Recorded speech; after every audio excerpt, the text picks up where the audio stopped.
Music is your DNA. It's your purpose, your motivator, your catalyst. My name is Alex J, and I'll be your tour guide onto the journey towards your new professional music career. Join me as we uncover the music industry's secrets. From creative concepts to business and marketing, here are the keys to the next level. Welcome to the Music Chop Shop.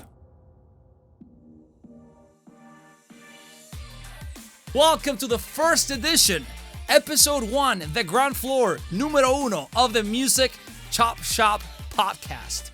My name is Alex J, as you might have seen in the intro. I am a multi-instrumentalist, I'm a music producer, songwriter, engineer, artist, executive producer, you name it. I've been doing the professional music thing for 15 plus years, and I'm very excited to bring you this new series through our podcast. You might be asking, why am I doing this podcast? You know, I didn't start out a rock star or being super successful in music, even though it might seem that way. As you see, this is my studio, Noisematch Studios in Miami, Florida, which I've run for about 10 years now. I've been blessed to work with some amazing artists, both independent and at the major label level. And I've learned a lot. But it wasn't like that from the beginning. I was like most people. I just had this dream of being a music producer and a musician, and I wanted to make music my livelihood, so I could live fully off my music making efforts. So by doing this podcast, I want to provide you, the listener or the viewer, if you're seeing us on YouTube, value onto developing your professional career. Whether you're starting out right now and you have no idea for where to start. I know we're in a very uncertain time, which everything's kind of upside down, but there's always actionable steps that can propel your career forward. Or if you're a professional and you're working and you don't know how to maybe scale your operation, or maybe how to be more productive, or how to make more money with your music, there's also a lot of really good information that we're going to share, not only from me, but in the future, we're also going to have incredible guests, and we're going to try to brainstorm and share as much as we can of how we can foster our new relationship with our professional music career. Because think about this episode of our podcast like ground zero. You're starting your career from scratch. We're redrawing your whole framework. We're going to think of everything differently, hopefully to improve not only our current situation, but to create new opportunities and just network with more people, be happier, and just create amazing, amazing music. So I'm super excited to be here with you guys again. And let me tell you a little bit about my story and how I came about in music. So I started playing guitar when I was 9 years old, and then I kind of kept that going and then jumped into the drums, which is my main instrument, which I went to school for. I'm a jazz drummer by trade. I went to school for jazz. So it started as a hobby. So for me, music has always been so present and so important in my everyday life. I mean, we're as human beings, we're so musical from the moment we're born. Okay. Our first expression or moment of expression is a cry. We come into the world, we cry. That is music. I think there's a disconnect that happens at some time when we're young. It doesn't happen to everyone, but it happens to a lot of people where they think, I'm not musical, or I don't have a need for music. Normally the root of that problem is maybe some limited thinking from parents or friends or a teacher, because they don't see the immediate result of music. Some of the best musicians I know and the people who will make the most amazing music started out sucking at music. I mean, who didn't? Like, this is something that maybe comes a little bit more natural in some regards, but it's like anything. If you want to do it at a high level, like any profession or any trade or any hobby that turns into a career, you need to study and you need to practice. Even if you're a genius, everybody needs to practice. So, that being said, I've always been a huge fan of music. I play a bunch of different instruments, and I started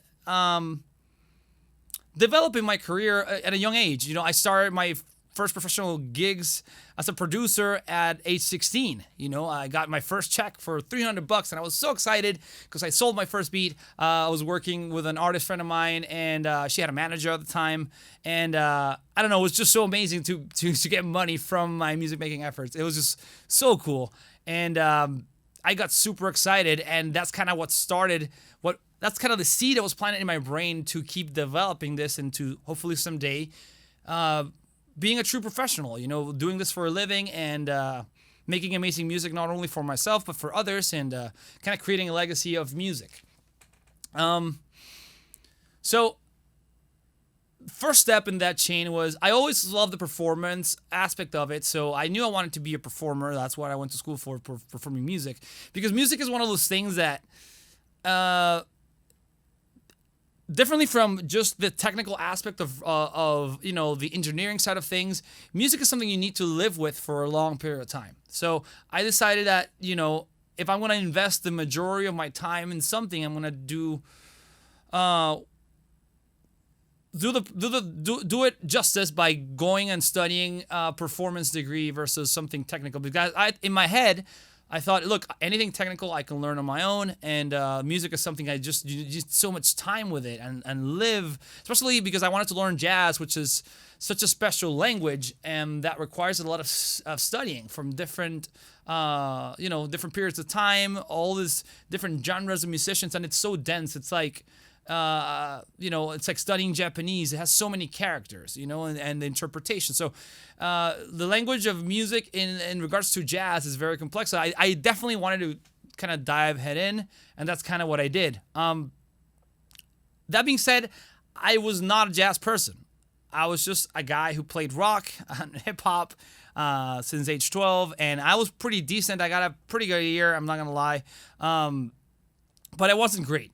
And I remember really badly wanting to be a drummer, jazz drummer, and there was an opportunity to play at my college's big band. I was at Miami-Dade College at the time, and I didn't know how to read music.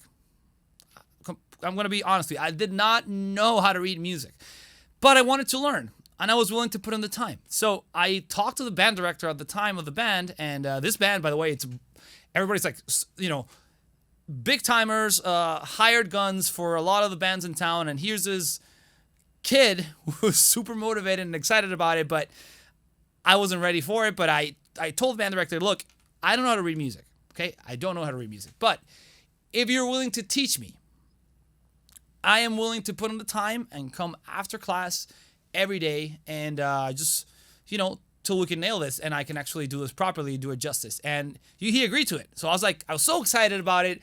I was every day after class, I was, practicing, rehearsing with him, getting music, getting familiar with the language of jazz and the big band and all that stuff. And I was super excited. And I remember, being so nervous the first 3 or 4 rehearsals. It's like the movie Whiplash. I felt like that guy in the flesh. So I was sitting down and I look around. There's everybody like really professional. Everybody's like super quiet. They're just turning the pages. They know exactly what's going on. And I'm looking. I'm like, man, I have this like manuscript of like 20 pages. And like, okay, let's give this a try. It was very, very hard. Okay, I was sweating the whole time, looking around. I did not know what I was doing. And by the 4th rehearsal, I saw the bass player kind of call me out to the side after a rehearsal, and he asked me the following question: "Do you want to do this professionally?" And it kind of shook me to my core because it's like that's been my whole goal since day one. Like, I want to be a professional in this. Like, I'm trying really hard. In my head, that's what I said. No, and I told him, of course, I want to do this. Why? He goes, well, one, you can't play well. Let's put it that way. Can't play well. Your timing sucks. So, like, you're completely one way and we're another lane, right? And then you don't take cues because you're so caught up about making it about yourself. Like, you're so nervous that you're not looking around. We can give you cues and we can give you the answer. So all you have to do is look up, because I am literally reading the chart, right? And I'm looking your way, trying to help you. but you're so caught up in your thing that you're not realizing that you have the answer right in front of you, because it's not about just what's on the paper. Music is about the experience, about playing with others, about being in the moment, showing up and being there. And I just didn't understand it because I was such a newcomer in music. So I remember going home after talking with him and being super mad at the guy and like, how can he, like, I don't deserve this. I'm breaking my back just to be after class and be there after class and like do the stuff. I got so mad. But that was the shift. That was a catalyst for the biggest shift in my life. What made me an extremely proficient musician and one of the best drummers that the school had at the time, and what shaped me into today, which I'm a professional drummer. I just went in and I just practiced.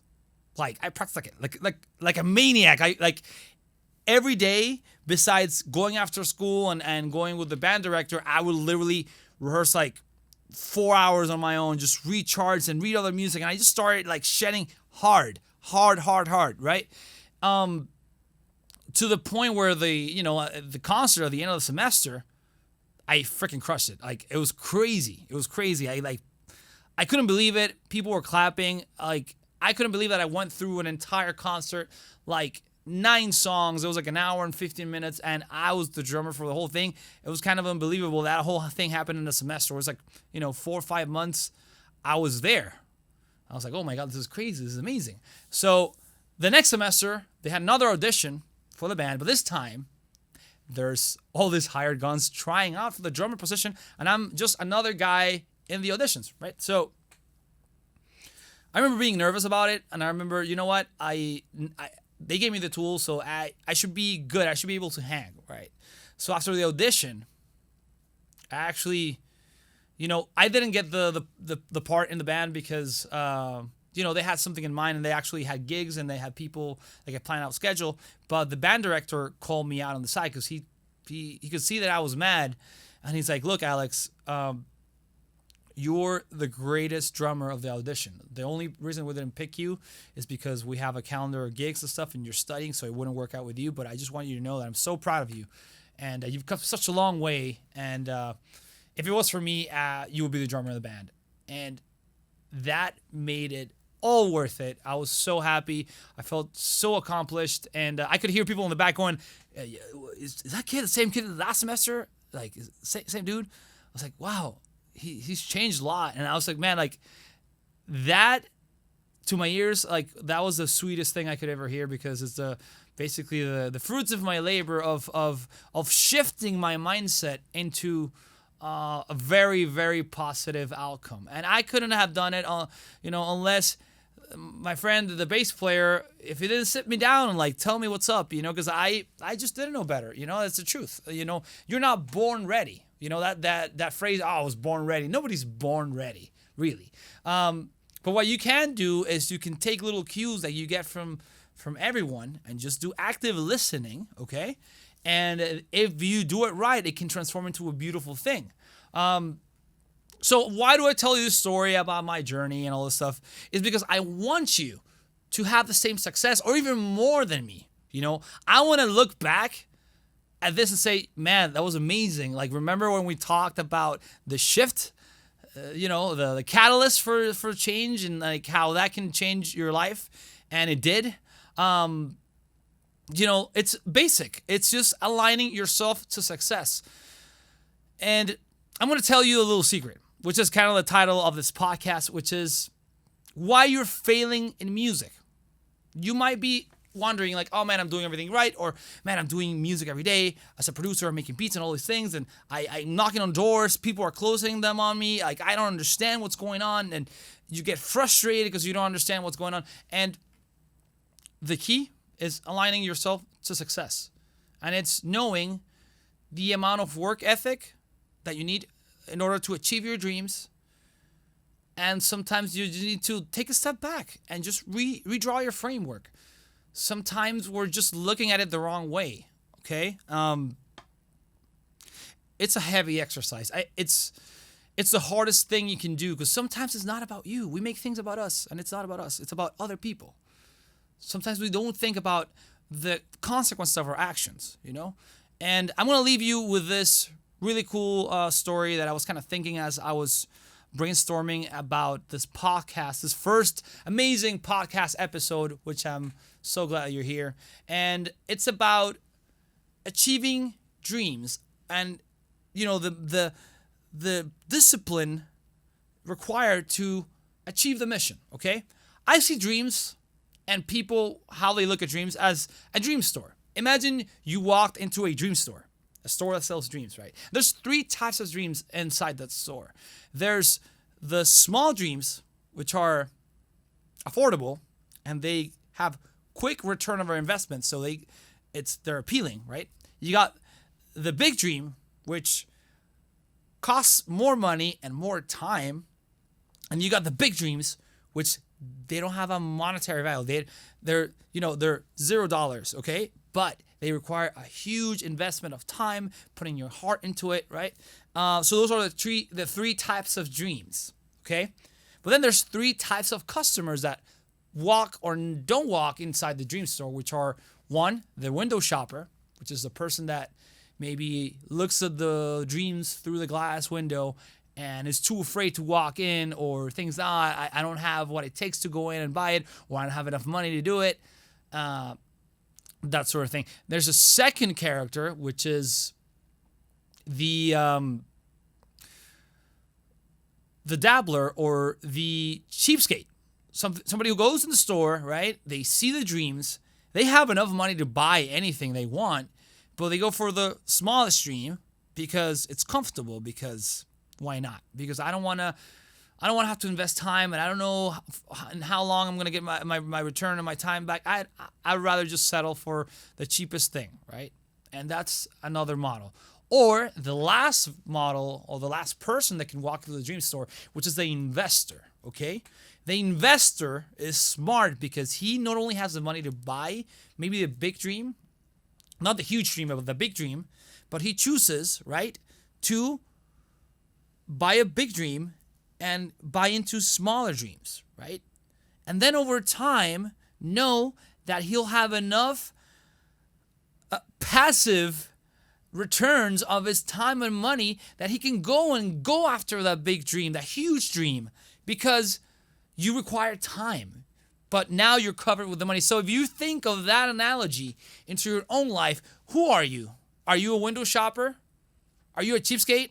Or are you an investor? What are you doing right now towards your goal? If your goal is to be a music producer, okay, what are you doing today that's making that a reality? Are you doing music every day? Do you have a website? Are you marketing yourself? Are you calling every one of their mothers, all your friends, to help you out, building a campaign? Those are all things that matter. And now we're in a time that we have the time. This is not a money thing. If I gave you $1 million right now, how would you spend them? That's the question that you gotta ask yourself. Why am I doing this? What's my dream? How do I get to my dream? What are the actionable steps for me to take to get to that huge dream? Okay? Sometimes it's like, man, I can't work on it right now because I need a lot of time, and maybe I don't have time right now, but I'll work on something that brings me money and stability for a period of time, and then I work on the smaller stuff, and then when I got that covered, then I can jump into the huge dream. A lot of people think it's like they frown upon, but I don't have time, I don't have time.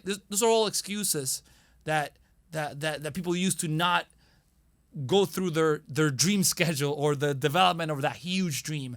And that takes time. So hopefully with this story, you're inspired. And through this podcast series, I'm going to bring you tools, and hopefully I can bring on people that not only have been super successful in their version of their story and achieving their dreams, but that can bring you a lot of value into creating that blueprint or creating that stairway to music success. So that being said, I am so excited to have you here. If you're on YouTube, you can totally subscribe by clicking on the subscribe button below. I'm going to leave a link there.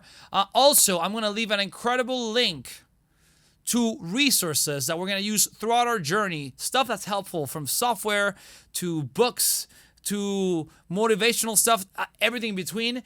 Basically, resources that are going to help your career move forward. Those are going to live in a website, and I'm also going to leave it in the description below on YouTube. It's musicmastermind.com/resources, okay? I'm not going to go deeply into that today because we're just kind of starting the conversation, but just know that in the future, whatever tools that we talk about in any of our podcasts, they're going to live right there. That being said, that's it for our first ever episode of the Music Chop Shop, where we break down the music industry one slice at a time. If you love this podcast, please subscribe via any of the platforms that you love or via YouTube, and share this podcast because we want to grow our tribe.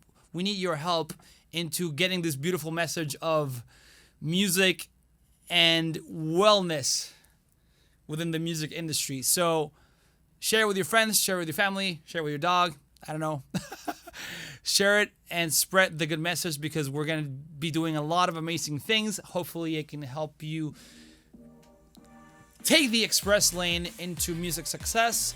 That's it for today. I hope you have a great rest of your week. And I'll see you on next Friday for our next episode of the Music Chop Shop. This is Alex J. Over and out. Peace.